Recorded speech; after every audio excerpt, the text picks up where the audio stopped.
नमस्कार, मैं रवि राजपूत और आप देख रहे हैं अपना फेवरेट कार्यक्रम आपड़ू उत्तराखंड। उत्तराखंड विधानसभा चुनाव बिल्कुल नज़दीक। उत्तराखंड विधानसभा पहुंचे मुख्यमंत्री पुष्कर सिंह धामी ने कांग्रेस के प्रदर्शन को लेकर कहा कि देश के अंदर जो भी भ्रष्टाचार और घोटाले के मामले थे, अब उनका समापन हो रहा है। सीएम धामी ने कहा 2014 से पहले देश में घोटालों की बाढ़ थी, जो अब धीरे धीरे समाप्त हो रही है। उन्होंने कहा कि प्रधानमंत्री नरेंद्र मोदी के नेतृत्व में उत्साह का माहौल है।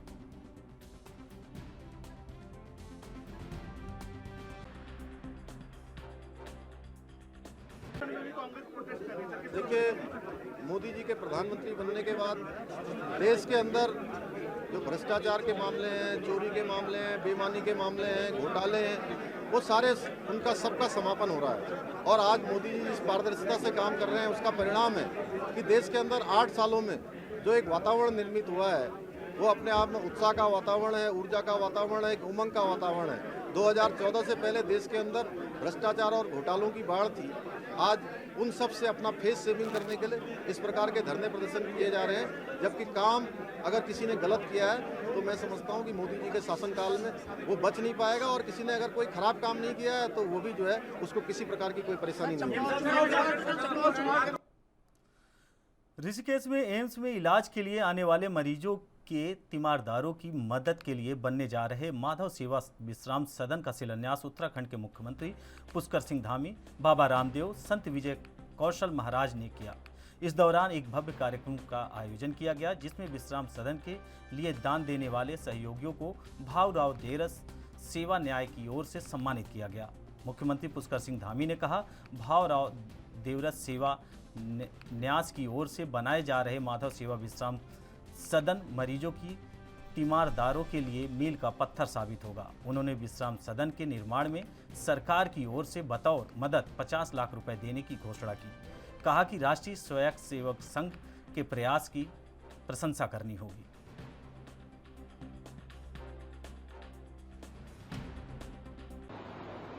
पूज्य भावराव जी के नाम से उनके न्यास में माधव सेवा सदन का यहाँ पर निर्माण किया जा रहा है। मेरे लिए बहुत ही, मैं कहूँ कि बहुत ही गौरव की बात है। और उस समय में जब हम पढ़ते थे तो पहली बार 1998 में हमने लखनऊ विश्वविद्यालय में भावराव जी के नाम से भावराव द्वार लखनऊ विश्वविद्यालय में उस समय की सरकार के द्वारा हमको बनवाया। तो आज भी हमारे लिए स्मरण है। और मैं पिछले दिनों जब लखनऊ गया था तो मैंने याद की अपने स्मरण के लिए वहां पर जाके अपना एक छाया चित्र भी लिया था। आज इस सेवा सदन का, विश्राम सदन का, इसका आज ये शिलान्यास कार्यक्रम हुआ है। मुझे पूरा विश्वास है कि जल्दी ही ये इसका लोकार्पण भी होगा। आज शिलान्यास हुआ है, जल्दी इस काम को पूरा किया जाएगा, जल्दी पूरा होगा, क्योंकि ये विश्राम स्थल पूरा गरीबों के लिए बनाया गया है। इसका कोई भी व्यावसायिक ध्येय नहीं है।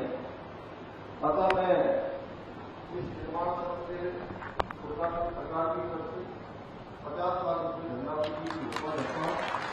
50 लाख रुपये धनराशि सरकार की तरफ से दी जाएगी। भावराव जी का नाम लगातार सेवा के माध्यम से सेवा लेंगे, और एक एक जगह पर ऐसे अनेकों जो उन्होंने प्रकल्प खड़े किए, उन प्रकल्पों के लिए लगातार जाना जाएगा। भावराव देवरस जी का नाम एक ऐसा नाम है जिन्होंने अपने जीवन में 65 वर्षों में, जब से उनकी प्रज्ञा जागृत हुई, एक एक क्षण और एक एक पल उन्होंने राष्ट्र को समर्पित किया, मां भारती को समर्पित किया।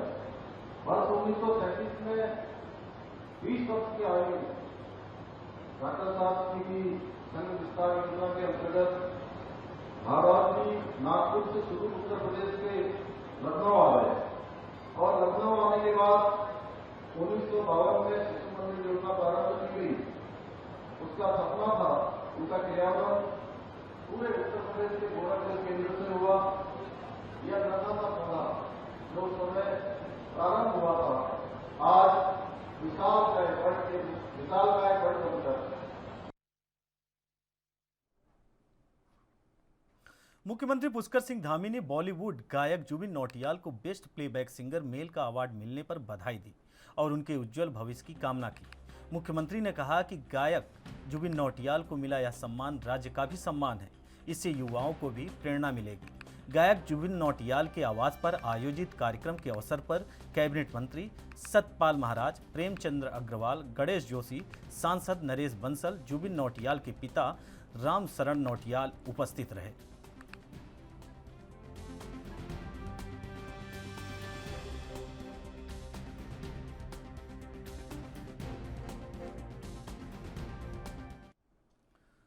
उत्तराखंड विधानसभा का बजट सत्र कल देहरादून में शुरू होने जा रहा है। वहीं सत्र को लेकर सरकार ने तैयारियां पूरी कर ली हैं, तो वहीं विपक्ष भी सरकार को घेरने के लिए तैयार है। विपक्ष का कहना है कि सरकार की कथनी और करनी में बहुत अंतर है और जुमलेबाजों की सरकार है। ग्रीष्मकालीन राजधानी गौरक्षण घोषित होने के बावजूद भी सदन आहूत देहरादून में किया जा रहा है।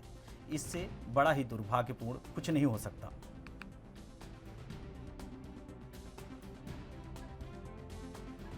नहीं, देखिए अवश्य गैरसैंण में सत्र ना होना सरकार की बहुत बड़ी विफलता है। वहाँ पे व्यवस्थाओं का अभाव है, ये बात सच है। इस वजह से वहाँ पे नहीं सत्र कराया गया क्योंकि पोल खोल हो जाती सरकार की व्यवस्थाओं की, तो इसलिए उपचुनाव में वो व्यस्त रहे। अब 4 धाम का उल्लेख दे रहे हैं। असली बात यह है कि कार्यशैली, कार्यप्रणाली होनी चाहिए जो कि सरकार में कहीं भी दूर दराज नहीं दिख रही है। तो इस वजह से गैरसैंण में सत्र नहीं हुआ, इसका विरोध कांग्रेस पार्टी कर रही है। किस तरह से कांग्रेस यहाँ पर आवाज उठाने वाली तमाम मुद्दे हैं यहाँ पर। आज विधायक दल की बैठक है, शाम को 6 बजे संगठित होकर कांग्रेस एक स्वर में एक रीति नीति के साथ अपनी रणनीति तैयार करके उसमें आगे बढ़ेगी। सड़क से सदन तक कांग्रेस हर ज्वलंत मुद्दे पे लड़ने को और सरकार को आईना दिखाने को तैयार है। अतिक्रमण लगातार जो हो रहा है उस पर भी कहीं ना कहीं आप लोग यहाँ पर अतिक्रमण जो हो रहा है उस पर भी कहीं ना कहीं बात की है। नहीं, देखिए सारे विषय, अतिक्रमण जो नाम दिया जा रहा है, गरीबों का व्यवसाय को उजाड़ना, अगर अतिक्रमण हटाना है तो मेरे हिसाब से सामाजिक सरोकार के विपरीत है, समाज की व्यवस्थाओं के विपरीत है। और जो हमारा देश है उसमें जो गरीब मजदूर आदमी है उसकी जो उसके पालन पोषण पे आघात है, तो इसलिए इसका विरोध तो हमेशा ही है। ठीक है। उत्तराखंड का बजट सत्र 14 जून से शुरू होने जा रहा है, जिसकी जानकारी संसदीय कार्य मंत्री प्रेमचंद्र अग्रवाल ने दी और कहा विधानसभा बजट का सत्र 14, 15 और 16 जून यानी 3 दिवसीय बजट सत्र पारित किया जाएगा, जिसमें पहले दिन भर की विधायकी कार्यों पर चर्चा की जाएगी और शाम 4 बजे सदन के पटल पर 2022-2023 का बजट रखा जाएगा। प्रेमचंद्र अग्रवाल ने कहा कि कार्य मंत्रणा की बैठक में आश्वासन दिया गया है कि सदन की कार्यवाही को शांतिपूर्ण तरीके से चलाया जाएगा। उन्होंने कहा कि बीजेपी विधायक मंडल की बैठक में भी चर्चा की जाएगी कि किस तरह से विपक्ष के तीखे सवालों का सदन में उत्तर दिया जाए।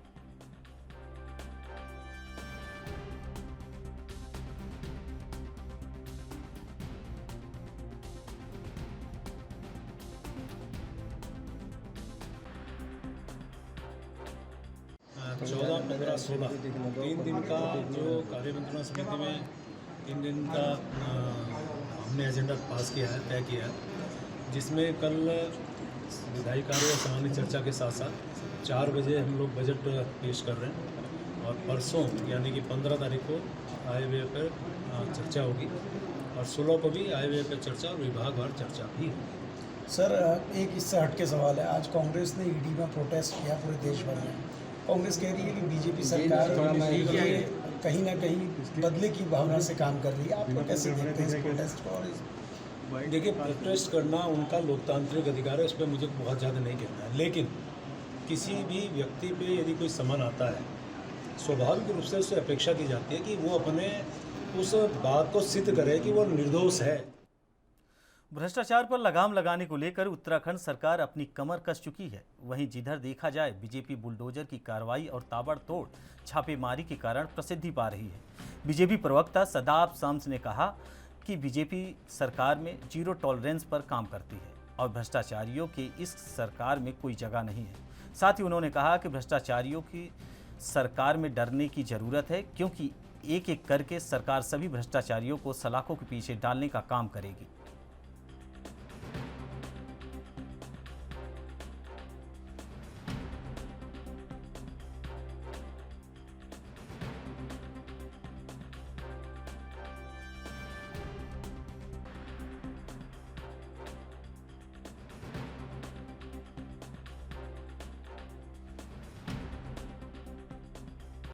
ये 0% टॉलरेंस ऑन करप्शन की सरकार है केंद्र में और प्रदेश में, और धामी सरकार में भ्रष्टाचारियों के लिए कोई स्थान नहीं है। इसलिए लगातार जिस तरह से ईडी के छापे हो रहे हैं या आय से अधिक संपत्तियों वाले के यहाँ आयकर के छापे हो रहे हैं, मुझे लगता है कि आवश्यक भी है। विजिलेंस के छापे पड़ रहे हैं तो ये चोरों को डरना चाहिए कि आखिर गरीबों का ये जो धन आपने एकत्रित किया है कहाँ से आपके पास है, आपको बताना पड़ेगा सरकार को। ये नहीं चलेगा कि आप भ्रष्टाचार करें, ब्लैक मनी इकट्ठा करें और आपके पास कोई कहने सुनने वाला नहीं। पुरानी सरकारों का दौर समाप्त हो गया है। ये नए मुख्यमंत्री के साथ, यशस्वी प्रधानमंत्री के साथ एक नए युग की ओर भारत बढ़ रहा है। और मैं ये कह सकता हूँ कि जितने भी ब्लैक शीप्स हैं, भ्रष्टाचारी हैं, वो सब अपनी अपनी गठड़ी मजबूत कर लें। अब उन्हें हम सलाखों के पीछे भेजना शुरू कर रहे हैं। एक एक करके जो भी भ्रष्टाचारी होंगे उन्हें उनकी असली जगह भेजा जाएगा। जो ईमानदार लोग हैं उन्हें घबराने की आवश्यकता नहीं। वो जांच में दूध का दूध पानी का पानी होकर बिल्कुल क्लीन निकल के साफ आएंगे। तो इसलिए हम ये कह सकते हैं कि जो ईमानदार लोग हैं उन्हें घबराने की बिल्कुल आवश्यकता नहीं है, लेकिन जो भ्रष्टाचारी हैं उन्हें डर की ज़रूरत है और उन्हें डरना भी चाहिए। मैं बिल्कुल इस बात से सहमत नहीं हूँ। एक आध मछली को पकड़ के पूरा समंदर सफाई नहीं की जा सकती। आप बताइए कि पुराने मुख्यमंत्री के स्टिंग ऑपरेशंस की सीडी और पेन ड्राइव और अकाउंट नंबर्स विधानसभा के पटल पर रखे गए थे, आज तक जांच समिति नहीं बनी। आर्बिट्रेशन के मामले आए थे 1974 के, आज तक उसमें कोई कार्रवाई नहीं हुई। कुंभ में कोविड जांच का मामला आया था, छोटी मछली पकड़ ली। जिसने उसको लाइसेंस दिलाया, जिन नेताओं ने उसको लाइसेंस दिलाने के एवज में जो भी लाभ उठाया होगा, उनके खिलाफ कार्रवाई नहीं हुई। सफ़ेद पोस्ट नेताओं के खिलाफ जिस दिन कार्रवाई हो जाएगी उस दिन मैं मानूंगा कि बीजेपी जो है भ्रष्टाचार मुक्त करना चाहते। एक कर्मचारी के खिलाफ आप कार्रवाई कर रहे हैं, क्यों उसके खिलाफ कार्रवाई नहीं करें जिन 3 अधिकारियों के परिजनों के नाम जमीन घोटाले में आया? वह कहाँ है आज मामला? उस पर चुप्पी क्यों सबने साध ली है? ना उसको कोई भी नहीं दिखा रहा, ना कोई नेता बात कर रहा है। उसके अलावा अन्य जो मंत्रियों के घोटाले आए थे उन पे विषय पर चर्चा किस दिन होगी? केवल अधिकारियों के ऊपर चर्चा होगी, वो भी वो अधिकारी जिस पर किसी का सर पर हाथ नहीं है। बाकी अधिकारी जिन पे मंत्रियों के नेताओं के सर पर हाथ हैं, उन अधिकारियों के ऊपर क्यों नहीं हाथ डाल रही सरकार? नियत पर शक है। कांग्रेस नेता राहुल गांधी को आज नेशनल हेराल्ड केस मामले में ईडी ने बुलाया था। राहुल गांधी को 2 जून को भी ईडी ने तलब किया था, लेकिन देश भर में होने के कारण राहुल गांधी जांच में शामिल नहीं हो पाए। बता दें कि नेशनल हेराल्ड में कथित रूप से हेराफेरी करने के आरोप में गांधी परिवार सहित कई कांग्रेस नेताओं के खिलाफ मामला दर्ज किया गया था। वहीं आज कांग्रेस के नेताओं और कार्यकर्ताओं के द्वारा केंद्र और ईडी के खिलाफ देश भर में विरोध प्रदर्शन किया गया, जिसकी झलक उत्तराखंड में भी देखने को मिली। क्या मांगे सकते? देखिए, जिस तरह का प्रपंच, जिस प्रकार कुचक्र केंद्र सरकार ईडी के जरिए, सीबीआई के जरिए लगातार विगत सालों में, विगत वर्षों में विपक्ष के नेताओं पर आरोप लगाकर परेशान करने का काम कर रही है। और आज भी हमारे कांग्रेस के नेता, हमारे प्रिय नेता राहुल गांधी जी को ईडी ने समन देकर तलब किया है। श्रीमती सोनिया गांधी जी को समन भेजा गया है। इसके पीछे बहुत बड़ी सोची समझी साजिश है। ये कांग्रेस की आवाज़ को दबाना चाहते हैं। ये चाहते हैं कि कांग्रेस कमज़ोर हो, लेकिन सच्चाई सबके सामने है, सच सबके सामने है। ये बेबुनियाद, ये तथ्यहीन आरोप हैं, इसमें कोई सच्चाई नहीं है। और मेरा मानना है कि प्रदेश की जनता, देश की जनता जानती है, जब भारतीय जनता पार्टी को लगता है कि हम कमज़ोर हो रहे हैं, तो उस वक्त वह ईडी का सहारा लेकर, सीबीआई का सहारा लेकर, अन्य एजेंसियों का सहारा लेकर विपक्ष के नेताओं को आवाज़ को दबाना चाहते हैं। लेकिन कांग्रेस मुखर होकर इसका मुकाबला करेगी।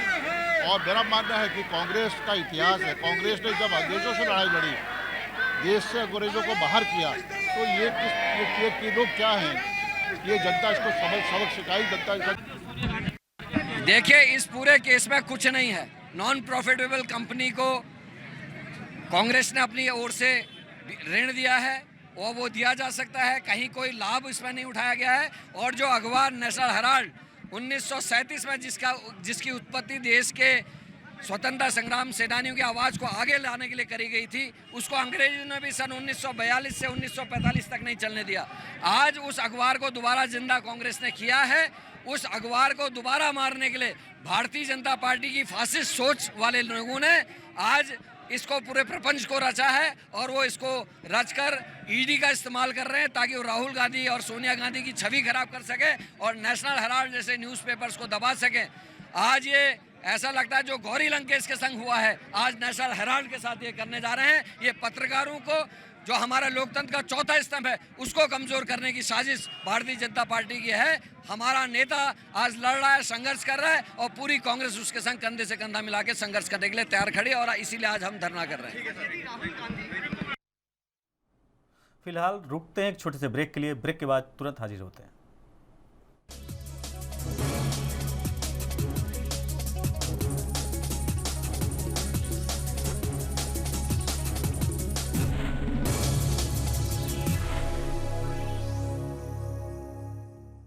ब्रेक के बाद आप सभी का स्वागत है। उत्तराखंड की पूर्व कैबिनेट मंत्री और कांग्रेस की कद्दावर नेता स्वर्गीय डॉक्टर इंदिरा हृदय की पुण्यतिथि पर उन्हें याद किया गया। इस दौरान दूर दूर से आए जनप्रतिनिधियों ने उन्हें श्रद्धासुमन अर्पित करते हुए उनके राजनीतिक कौशल को याद किया। इस दौरान विधायक सुमित हृदय, मेयर डॉक्टर जोगेंद्र पाल सिंह रौतेला, पूर्व विधानसभा अध्यक्ष गोविंद सिंह कुंजवाल, पूर्व विधायक संजीव आर्य सहित सैकड़ों जनप्रतिनिधि उपस्थित हुए।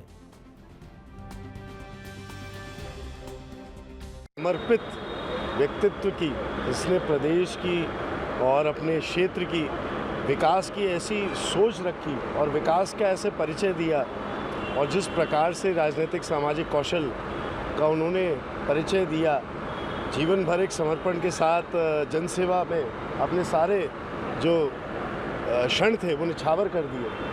अवश्य ऐसे समर्पित व्यक्ति की तो मैं ही क्या, पूरा क्षेत्र, पूरा प्रदेश याद करता ही है।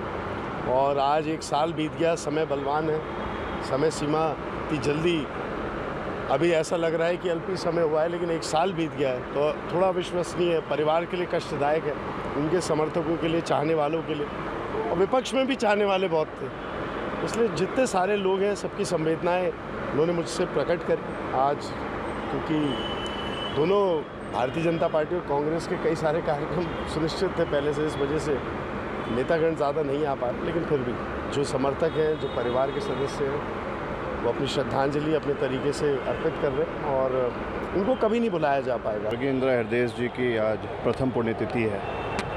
मैं सर्वप्रथम उनको कोटि कोटि नमन करता हूं और भावपूर्ण श्रद्धांजलि अर्पित करता हूं। इंदिरा जी, मैंने पहले भी कहा, वो एक इंस्टीट्यूशन थी, संसदीय कार्य और विधायी कार्यों की मर्मज्ञ ज्ञाता थी वो, और जो विकास की उनकी सोच थी,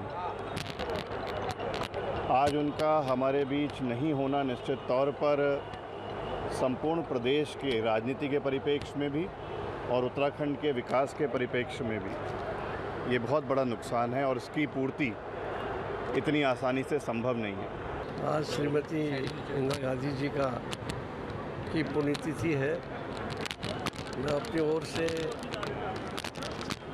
उनको बहुत बहुत श्रद्धासुमन अर्पित करता हूँ और मैं समझता हूँ कि उनके जाने से बहुत बड़ी शून्यता कांग्रेस में आई है।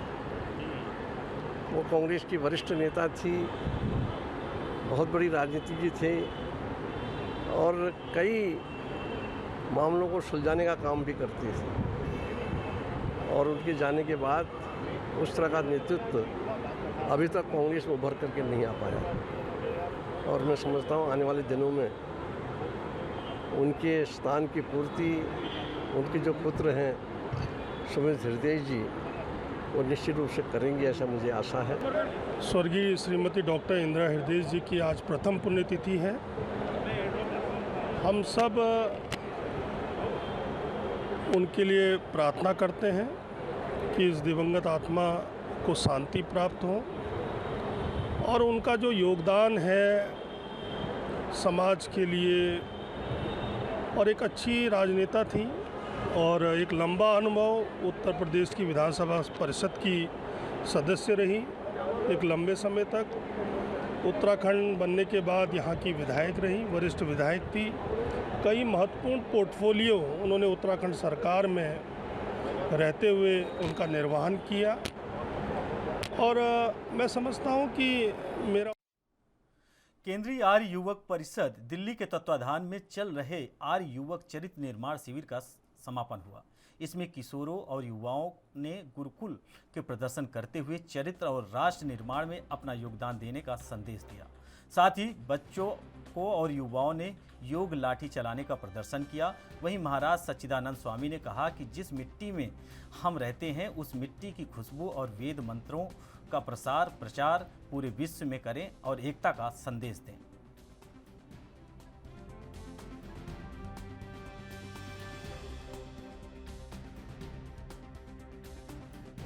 आज हमारे योगीराज जयंत जी ने पिछले 75 वर्षों में बहुत सेवा की है। मैंने तो पूरे विश्व में उनको देखा है, बहुत सेवा की है उन्होंने। और आज उनको संन्यास दिया गया है और उनका नाम हो गया स्वामी जयंत सरस्वती जी। पहले भी उनका जीवन समाज को समर्पित था, आज पूर्णतः समाज को समर्पित हो गया। अब पूरे विश्व के लिए काम करेंगे।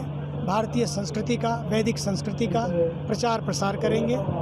और जीवन का सार भी यही है कि जिस मिट्टी में हम रहते हैं उस मिट्टी की सुगंध, उस मिट्टी की खुशबू अपने साथ लेते हुए हम पूरे विश्व में वेदों का प्रचार करें, प्रसार करें। और वेदों के प्रचार प्रसार में, और वेदों का प्रचार ये कि सर्वे भवन्तु सुखिनः की जो संस्कृति है, वसुधैव कुटुम्बकम के जो मंत्र हैं, इस भाव से समता, समरसता और सद्भाव के मंत्रों के साथ अपने देश को आगे बढ़ाएं, अपने देश में प्यार की रोशनी को आगे बढ़ाएं और एकता के संदेश को दें। बस यही जीवन का सार है।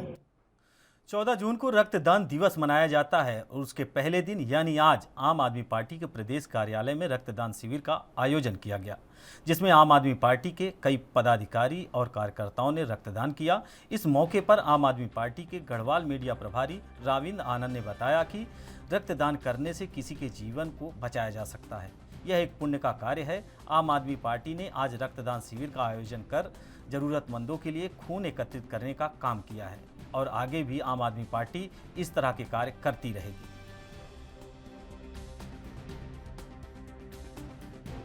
हाँ देखिए, कल रक्तदान दिवस है और आज पूर्व दिवस पर आम आदमी पार्टी उत्तराखंड की ओर से प्रदेश कार्यालय में एक रक्तदान शिविर का आयोजन किया गया है।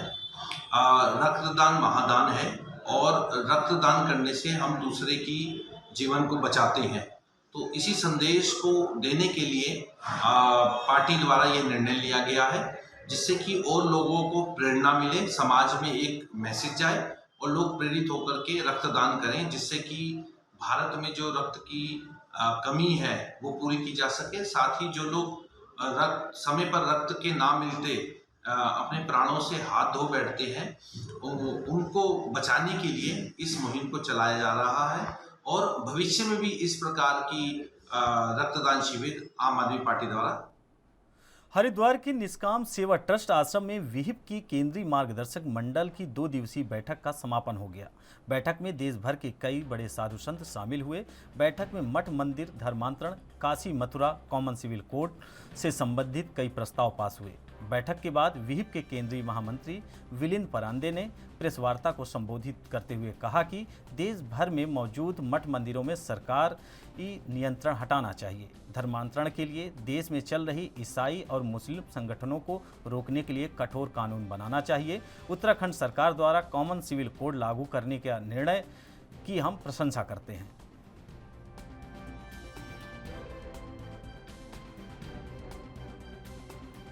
इसमें ज्ञानवापी के बारे में जो सारी कोर्ट केसेस चल रही है, तो जो संत आए थे काशी से, उन्होंने उसकी कानूनन जानकारी दी हुई है और सबने विश्वास व्यक्त किया है कि निकट भविष्य में काशी विश्वनाथ का मंदिर, यह जो ज्ञानवापी मंदिर, ये हिंदू समाज के निश्चित रूप से प्राप्त होगा। और केंद्रीय मार्गदर्शक मंडल ने यह अपनी श्रद्धा जताई। ये तीनों विषय, यह राम जन्मभूमि, काशी विश्वनाथ और मथुरा, यह हिंदू समाज के और पूज्य संतों के आग्रह के विषय वो हिंदू समाज को प्राप्त होकर रहेंगे। और साथ में जुम्मे के नमाज के बाद में जो पथराव पूर्ण देश भर में हुआ, तो यह एक षड्यंत्र, एक साजिश दिख रही है, क्योंकि इस विषय के बारे में जो घटना हुई उसके बारे में संगठन यानी भाजपा ने डिसिप्लिनरी एक्शन भी ले ली, जो भी बातें होनी वो होगी। उसके बाद में भी पथराव करना और देश भर में आगजनी की घटनाएं करना, ये अधिकार किसी को भी नहीं है। और इसलिए पूज्य संतों ने कहा है कि ऐसे लोगों के ऊपर कठोरतम कार्रवाई करनी चाहिए जो रास्ते पे उतरकर हिंसा कर रहे और यानी कानून हाथ में ले। उत्तराखंड के सीनियर लीडर और टिहरी से बीजेपी विधायक किशोर कुमार उपाध्याय ने आज अपने गांव पाली जाखड़धीर गांव के खेतों में हल चलाया। इस दौरान विधायक किशोर उपाध्याय ने संकल्प लिया कि वे सबसे पहले अपने गांव को एक आदर्श गांव के रूप में कृषि के क्षेत्र में विकसित करेंगे। उसके बाद वे पूरे विधानसभा क्षेत्र को कृषि और बागवानी के मॉडल के तौर पर विकसित करेंगे। उपाध्याय के मुताबिक उनका यह प्रयास पलायन को रोकने में काफ़ी मददगार साबित होगा।